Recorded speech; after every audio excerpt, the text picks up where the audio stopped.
আসসালামু আলাইকুম। স্মার্ট ভূমি সেবা ইউটিউব চ্যানেলে আপনাদেরকে স্বাগত। আজকে আলোচনার বিষয় রেকর্ডীয় খতিয়ানের জমি সংশোধনের সকল মামলা বাতিল করা হলে ভূমি মালিকদের করণীয় কি? বর্তমানে কিন্তু আমরা জেনেছি যে আম রেকর্ড সংশোধনের জন্য সকল মামলা বাতিল করা হচ্ছে এবং নামজারি খতিয়ানের ক্ষেত্রে বা মিউটেশনের ক্ষেত্রে এখন ভুলভ্রান্ত হলে সেটার সংশোধনের কোনো সুযোগ নাই। বর্তমান সরকারই সেটি বাতিল করে দিয়েছে। তো এখন এ বিষয়ে করণীয় কি? চলুন সে সম্পর্কে একটু বিস্তারিত জানা যাক।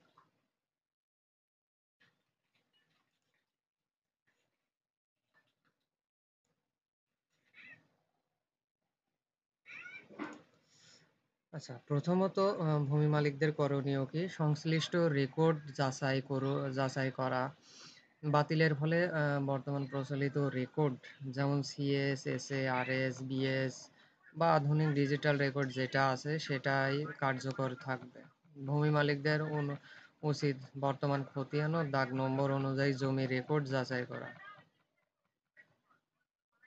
পূর্বের মালিকানার দলিলপত্র প্রস্তুত করা।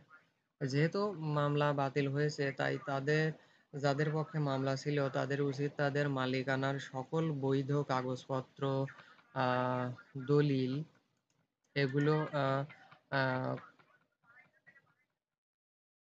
নামজারি খাজনা রসিদ সংরক্ষণ করে এবং পরবর্তীতে ব্যবহারযোগ্য রাখা।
আচ্ছা, যা বলছিলাম, নতুন করে সংশোধন আবেদন করার প্রস্তুতি।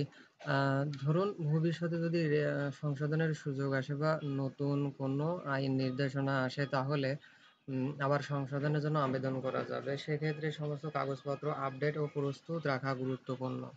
নাম্বার 4, উচ্চ আদালতে আপিলের বিষয়ে বিবেচনা।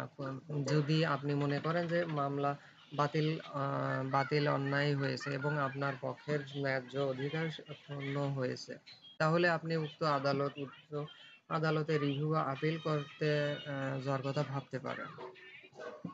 নাম্বার 5, জমির দখল ও ব্যবহার নিশ্চিত করা।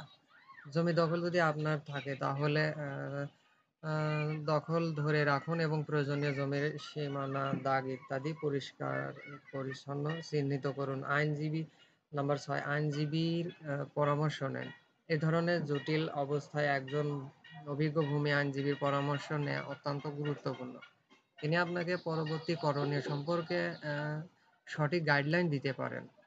এবং সর্বশেষ যেটি থাকছে খাজনা বা ভূমি উন্নয়ন কর নিশ্চিত করা। খাজনা বা ভূমি উন্নয়ন কর নিয়মিত জমির স্বত্ব বজায় রাখা। এটি আইনি স্বীকৃতি অন্যতম প্রমাণ হিসেবে কাজ করবে। আর এর চেয়েও ভালো যদি আপনার আরো কিছু জানা থাকে তাহলে একজন বিজ্ঞ আইনজীবীর সাথে আপনি চাইলে পরামর্শ করতে পারেন, অথবা 16122 এই নম্বরে কল করে সরাসরি ভূমি মন্ত্রণালয় কল সেন্টারেও যোগাযোগ করতে পারেন আপনারা।